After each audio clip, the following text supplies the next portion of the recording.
होली की आत्मा।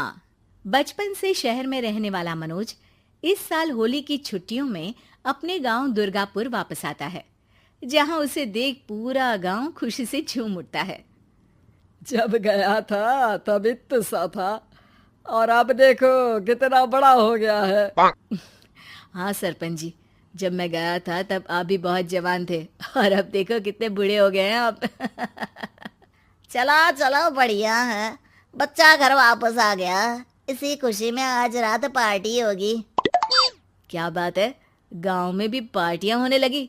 वैसे अगर पार्टी की बात है तो आज क्यों सीधा होली पार्टी करते हैं। होली पार्टी की बात सुन चहल पहल में अचानक सन्नाटा छा जाता है, जिसे देख मनोज को कुछ अजीब लगता है। लेकिन तभी सरपंच बात पलट देता है। अब बहुत देर हो गई, चलो सब अपने घर चलो, पार्टी के बारे में कल सोचेंगे। मनोज भी मम्मी पापा के साथ घर आ जाता है, पर होली पार्टी और उस पर पूरे गांव की खामोशी वाली बात अभी तक उसके जहन से निकलती नहीं। पापा, होली पार्टी की बात पर सब चुप क्यों हो गए थे? अरे होगी उनकी कोई अपनी बात। मुझे गांव की पंचायती थोड़ी पता है। थक गया हूँ, चलो सो जाते हैं, कल बात करते हैं। पापा की बात मानते हुए मनोज भी सोने चला जाता है। आज तो छुपा लिया, लेकिन हफ्ते बाद जब होली का दिन आएगा तब इसे कैसे रोकोगे? अगली सुबह सूरज के साथ ही मनोज भी गांव घूमने निकल जाता है, जिस पर रास्ते में उसे अपनी ही उम्र के कुछ लड़के भी मिलते हैं, जिनसे दोस्ती कर अब वो उनके साथ घूमने लगता है। इसी तरह कुछ दिन बीत जाते हैं और होली नजदीक आने लगती है। दोस्तों, होली में 4 दिन ही बचे हैं, पर गांव में उसकी कोई तैयारियां क्यों नहीं दिख रही? क्योंकि यहाँ होली नहीं मनाई जाती। अरे पर ऐसा क्यों? वो राजा भूषण। अरे तुम 4 दिन के लिए आए हो, क्या इतना सोच रहे हो? चलो कुछ खाने चलते हैं। इसी के साथ एक बार फिर होली की बात को टलते हुए देख मनोज को शक होने लगता है। वो घर पहुंचते ही इंटरनेट पर अपने गांव और राजा भूषण के बारे में जानकारी निकालने लगता है। क्या? मुझे आज तक ये नहीं पता था। ऐसा कैसे? किसी ने मुझे कुछ बताया क्यों नहीं?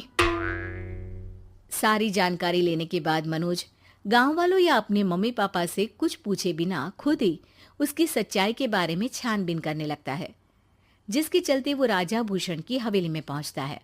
वाह, क्या हवेली है यार। पर क्या यहाँ सच में कोई भूत है? हेलो भूत जी, कोई है क्या? हम इस साल गांव में होली सेलिब्रेट कर रहे हैं, क्या आप उस पर थोड़ा इंटरव्यू देंगे?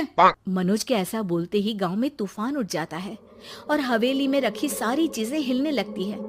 एक अदृश्य शक्ति मनोज को धक्का देकर हवेली से बाहर निकाल दरवाजा बंद कर लेती है। ये सब देख मनोज हैरान रह जाता है। क्या अभी मुझे हवा ने धक्का देकर बाहर निकाल दिया? मेरे होते हुए इस गांव में कभी होली नहीं मन सकती, इसलिए दोबारा ऐसी कोशिश भी मत करना, अंजाम बुरा होगा। आवाज सुन मनोज हैरानी से इधर उधर देखने लगता है, पर उसे कोई दिखाई नहीं देता। वो गांव वापस आ जाता है, जहां तूफान की वजह से सब कुछ तहस महस हो चुका होता है। आखिर ये तूफान आया कैसे? ना ऐसा कोई मौसम था और ना ही हमने होली का त्योहार मनाने की बात की थी। सरपंच की बात पर कोई रिएक्शन दिए बिना मनोज चुपचाप अपने घर चला जाता है। इस तरह देखते ही देखते होली का दिन भी आ जाता है और मनोज रंग लेकर गांव में निकल जाता है, लेकिन गांव पूरी तरह खाली होता है। अरे त्योहार का दिन है, धूमधाम की जगह मातम क्यों मनाया हुआ है? मनोज की आवाज सुन सब अपने घर की खिड़कियां खोल के घर के अंदर से ही उसे वापस जाने के लिए कहने लगते हैं, पर वो किसी की नहीं सुनता। तुझे पहले भी समझाया था, अगर होली खेलने की कोशिश भी की तो अच्छा नहीं होगा। अरे बात मान लो बेटा, तुम्हें सच नहीं पता। मुझे सब पता है। सालों पहले इस राजा ने एक अंधविश्वास फैलाया और आप लोग आज तक उसे मानते आ रहे हो। अरे बेटा, जब तुम पैदा भी नहीं हुए थे उससे भी बहुत पहले से इस गांव पर होली का श्राप है। अगर गांव में होली का त्योहार मनाया जाता है तो प्रलय आना पक्की बात होती है। राजा भूषण इस सब में नहीं मानते थे और त्योहार मनाने लगे, जिसके चलते होली वाले ही दिन पहले उनके बेटे की और फिर उनकी मृत्यु हो गई। तभी से गांव की रक्षा के लिए उनकी आत्मा उस हवेली में रह रही है। सबकी बातें सुन मनोज उलझन में पड़ जाता है। सोचना भी मत मनोज, अगर तुमने इस परंपरा को तोड़ने की कोशिश भी की तो उसका परिणाम इस गांव और गांव के लोगों के लिए अच्छा नहीं होगा।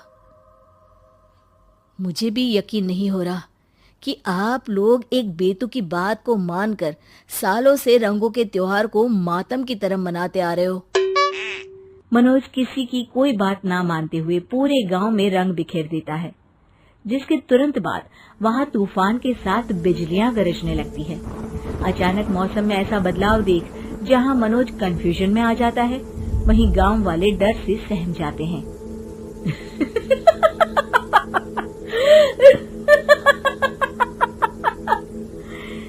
इस लड़के ने हमारे जैसे सिर्फ अपने स्वार्थ के लिए नहीं बल्कि पूरे गांव की खुशियों के लिए यहाँ होली मनाई है, जिस वजह से अब इस गांव पर होली का श्राप टूटता है।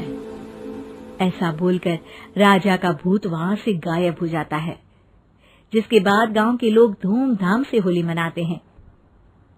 खुशियों के रंग गांव में बिखरे ही होते हैं कि अगली सुबह अचानक मनोज कहीं गायब हो जाता है और एक बार फिर गांव में होली का नया राज शुरू हो जाता है।